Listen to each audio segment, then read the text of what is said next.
volver a escuchar a una periodista africana, María Louise Ndaye. Ella es senegalesa y quizás ha hecho el viaje contrario que hacemos los periodistas europeos o españoles que hacen cuando van a cubrir el fenómeno migratorio.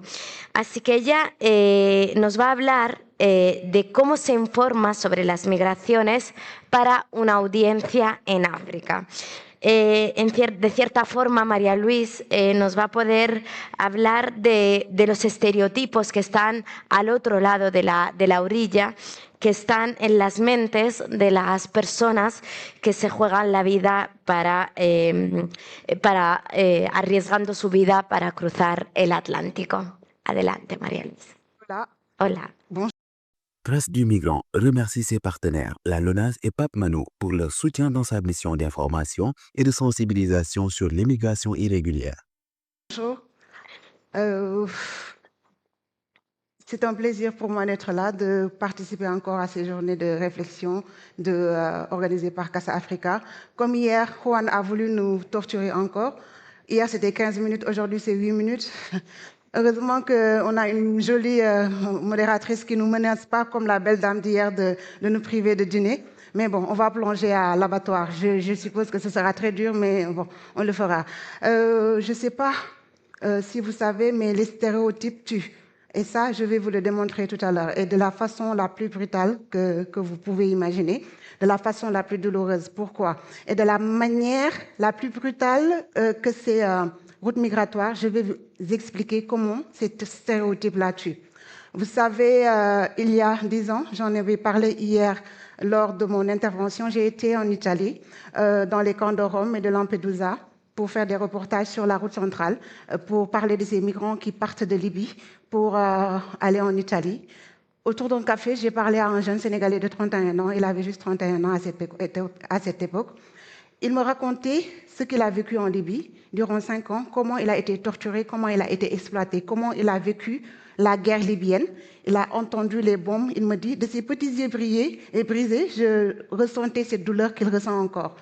Et il m'a expliqué une information beaucoup plus douloureuse. Il me disait que les 3 pirogues qui étaient derrière eux ont tous chaviré et tous sont morts. C'est pourquoi je vous dis que ces stéréotypes tuent, parce que c'est une belle image qui est vendue aux Africains, cette image d'Europe, cette Europe où il y a la réussite, où on peut tout avoir, les pousse à prendre ces risques au péril de leur vie. Et c'est une route très brutale, une route très douloureuse. Et 10 ans après, c'était en 2023, j'ai été à une journée organisée par la Croix-Rouge sénégalaise et j'ai rencontré une dame. Elle était souriante, mais en 2016, elle n'était pas souriante. En 2016, son mari, l'homme de sa vie, l'a laissée pour aller au travail. Il lui a dit, je pars au travail. Il était juste menuisier de profession, il avait sa boutique, son atelier et tout. Il est parti, il n'est jamais revenu. Il l'a appelé le soir pour lui dire qu'il partait en Espagne. Il n'est jamais revenu. La dame m'a expliqué ce qu'elle a vécu. Son bébé, qui n'avait pas encore 1 an, ne connaît pas son père. C'est ça aussi. Comment les stéréotypes tuent. Comment cette image vendue à l'Afrique tue de façon morale, de façon physique, mais aussi de façon économique. Et la même période, le Sénégal a connu une avancée inédite de balade de pirogue vers l'Espagne. Et Joanne me disait, mais qu'est-ce qui se passe chez vous? Ça, on n'a jamais vu tant de pirogues au Sénégal. J'ai eu à prendre en interview le président de la Fédération des îles Canaries d'alors, Mame Cheikh Mbaye. Il m'a expliqué la douleur que les migrants qui viennent ici en Espagne ressentent une fois ici parce qu'ils sont en contact avec la réalité de l'immigration. Là, je me suis dit, la journaliste que je suis, que je ne pouvais plus rester comme ça sans rien faire. Il fallait que je me donne pour mission de déconstruire ces stéréotypes-là, de déconstruire ce que ces jeunes-là pensent au point de prendre ces périls au péril de leur vie. J'étais journaliste dans un grand groupe de presse sénégalais, GFM.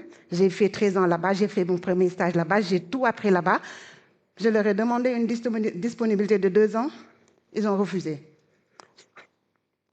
J'ai écrit ma lettre de démission à la table de la directrice des ressources humaines.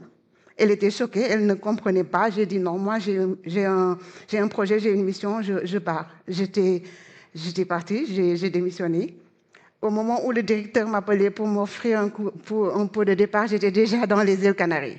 Et là, j'ai été en contact direct avec la réalité. Une réalité que je raconte depuis 2023.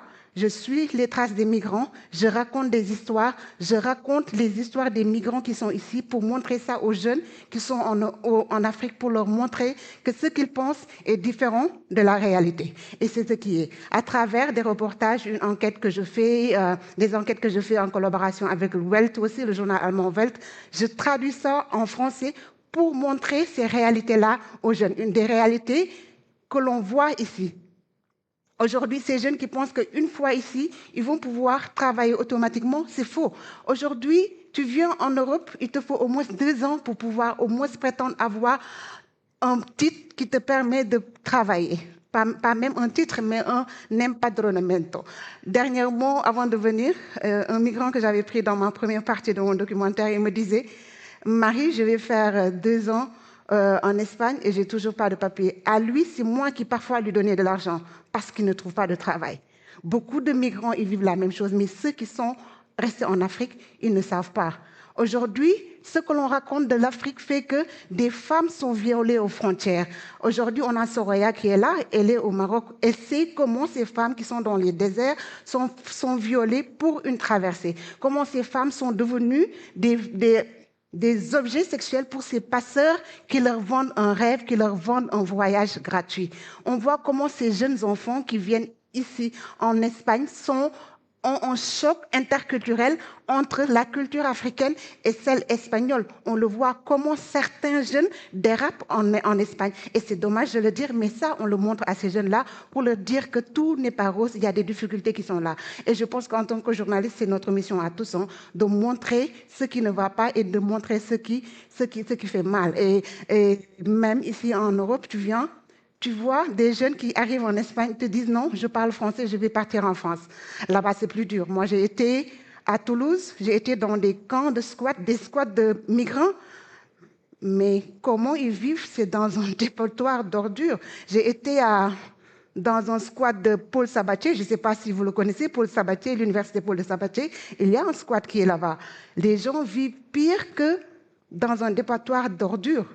Et ça, ce sont des Africains qui aujourd'hui deviennent des loques humaines. Ce sont des Africains qui aujourd'hui ont cru en un rêve qui s'est brisé et qui sont devenus des drogués, des alcooliques, qui travaillent dans le black pour construire des bâtiments français, qui construisent des préfectures et qui n'ont pas de papier et qui sont obligés de travailler dans le black pour espérer gagner leur vie tout en n'étant pas légal. Ce sont des migrants qui sont toujours sous OQTF et c'est ça la réalité que ces jeunes-là vivent une fois ici.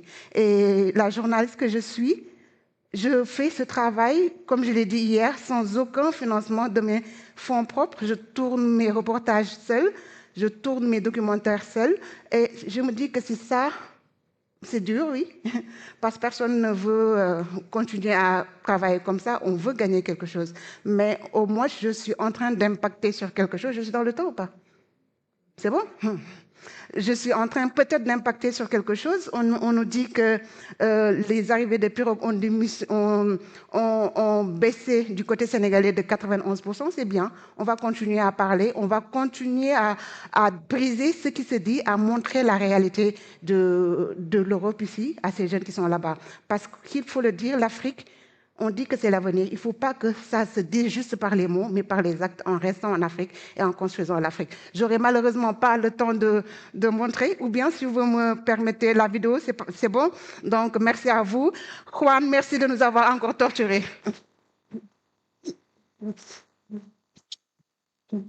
Juanma, poneros por aquí para una foto y también un aplauso. Por aquí, ¿no?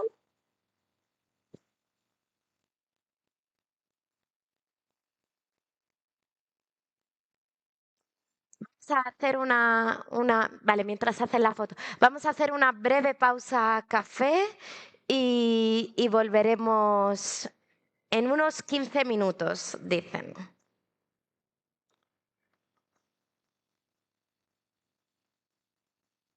Muchas gracias.